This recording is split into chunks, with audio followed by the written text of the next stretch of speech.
Hello and welcome to our show live stream where you, the viewer, gets to tell us your thoughts, share your feedback and send us your views. Tonight, we're looking at the rising number of suicide cases among students.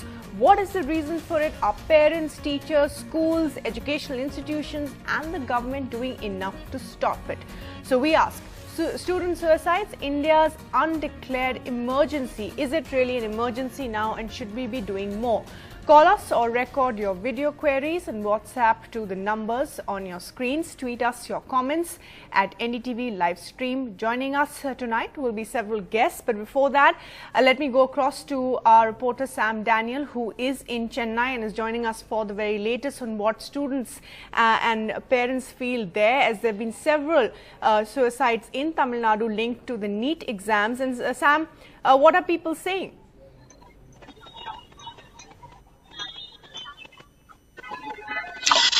By the way, they say there seems to be a suicidal emergency across the country. In Tamil Nadu, it's particularly valid because in the recent past, 2 young students have killed themselves because of their failure in the NEET, the mandatory medical entrance examination.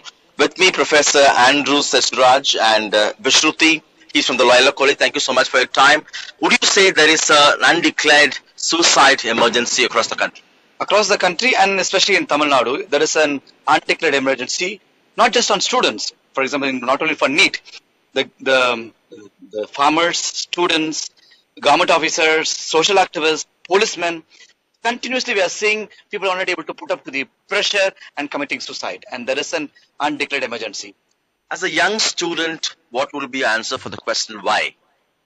I think our generation as a whole is a victim to this era of instant gratification, and they're used to having everything they want given to them on a silver platter.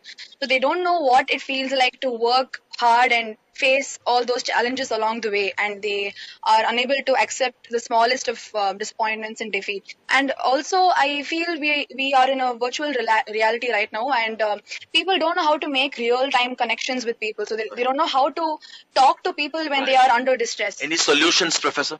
For the students, it's like, as you said, go out and play. That's what I would say. Meet real people. Win and lose to the real people, number one. And to the government, reduce the pressure on marks, and education should empower. And if it is not empowering, people commit suicide. Thank you so much for your time. And many would also say it was in that sense the Tamil Nadu government, by the way, had abolished the medical entrance test, which they say led to severe stress among students. Of course, that is debatable. Absolutely, Sam. Thanks very much indeed for joining us with those views from several parents and otherwise in Tamil Nadu. Well, let me introduce our guest tonight. We'll be joined by Parveen Shaikh, psychologist and counsellor. We'll also be joined by Abha Sehgal, former principal, and also Soha Moitra, who is the regional director North for CRY. And Soha Moitra, before I go to the other guests, let me just ask you, what are your thoughts about the number of suicide deaths that we're seeing? And this is, from studies done, is mostly in the ages between 15 to 29. That certainly says that a lot of those could be because of educational pressure during exam seasons. What are your thoughts?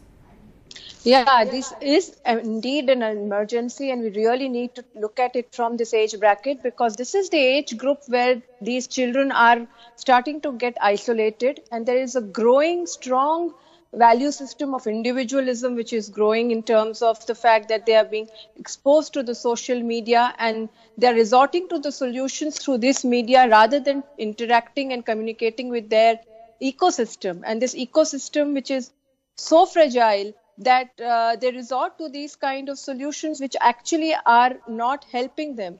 And the idea here is not to actually focus on the fact that it is an emergency for these children, but unfortunately, it's a silent emergency for the people around these children, because we are not acting, whether it's a school or an institution or the parental support back home. Because increasingly we are looking at this trend that children are just not communicating, and adults are not picking up the symptoms. Right, that's an important point, that parents and teachers are not picking up the symptoms. To talk a little bit more about that, I'm joined by Parveen Shaikh, who's also a psychologist and a counselor.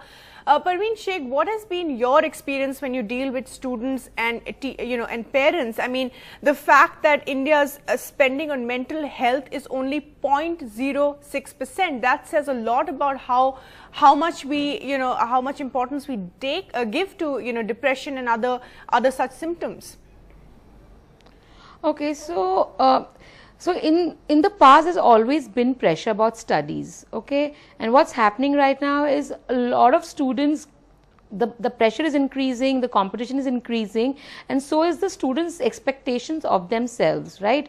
So now it's a era of Instagram updates and Facebook updates, so more than how they will look to their parents, that pressure is already there. Okay, well, if I don't do well, I'm disappointing my parents, but at the same time I'm also disappointing myself, my peers. So there is where I feel where the support needs to come is not only where the parents talk to the children, there is an open communication there, but also where the students have you have peer mentors, because the peers at this age are the biggest influencers for the students, okay, and the competition is really high. So there is where one area we don't focus on, so that could help the students, because if they're not talking to their parents, they will talk to their peers. That will help them in some peer way. Pressure certainly, Yeah, peer pressure certainly an important factor in this, and in fact, Uma Sudhir, my colleague, has been reporting about the increased suicides among students in Hyderabad, in Andhra Pradesh as well, and that that very telling image from Hyderabad, where a girl actually jumped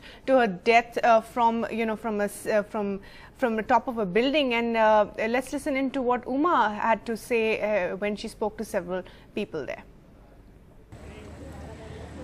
Telangana, Andhra Pradesh, Rajasthan, all of these states have the distinction of in fact having the maximum numbers as successful candidates after competitive exams, but they also notoriously report the highest number of student suicides. Even today, after that student death, we have had a recent case in Hyderabad as well, where a student in fact had jumped off a building because she did not get the results that she had expected, or at least others had expected.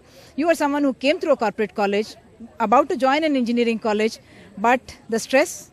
It's obviously the same. I can feel what she went through, obviously, but I mean, I don't know if there's a way out of this also. Like, I don't think. What really happens? I mean, is it something that your parents are expecting too much, or academically your college or teachers are putting too much pressure? What really happens? It's actually more of the faculty in the college. They really want to increase their numbers. At the end of the day, anybody wants that. It's not really my parents. It's basically how they want the numbers, and so they keep stressing us and telling us, oh, the marks matter more than anything else, and so that's all you need to get. And obviously that's not. So the joy goes out of learning? Of course it does. I mean, there is no joy in learning. I mean, I actually try to put a lot of effort my own, apart from college, like through these different learning apps and stuff, but then I put so much effort, I kind of stress myself out. I didn't feel like the college was in any way like supportive in that way. They always sort of motivated only for the fact that there was an exam at the end of the week. Result. Yeah, so they're basically result oriented, nothing else. There's no feeling for what a student was going through or anything like that. So no one cares for children more than parents, we would say, but they are also to blame, isn't it, for the kind of pressure we tend to put? First of all, suicide factor is not a pleasant one in this society, and I can't blame this corporate world really. That education system is really good according to me, because they are not making all the children to be in one classroom. All right, so before that, of course, the student was saying it's actually the colleges that want their marks to be really good and want students to do really good. So they're also increasing the pressure on students. And Vaibhav is a caller who's calling us from Nagpur. Vaibhav, go ahead. Why do you feel so many young people are committing suicide? I think one of the biggest reasons for this is that despite of doling out so much of money in this coaching institutions, schools, colleges, they don't even have psychological assistance for students. They don't have someone who students don't have anyone who they can go to when they feel that they need any psychological help. They feel that they are under depression, they are under some sort of stress. Obviously, they can't go to a third party for psychological assistance. So I think that is a really big issue. that That's an important point. Coaching institutions can't Right, Weber. Right, Weber. Thanks so much for that. We'll take that point to our guest, but let's. Abha, I just want to introduce you. Abha Sehgal there, the former principal of Sanskriti School, is joining us. And Abha, Weber making that point that over there, and several other students also making the point. There's peer pressure. They don't have anybody to go to when they feel depressed, and the fact that depression is not just treated as a condition, but a very big problem, but nobody really addresses it.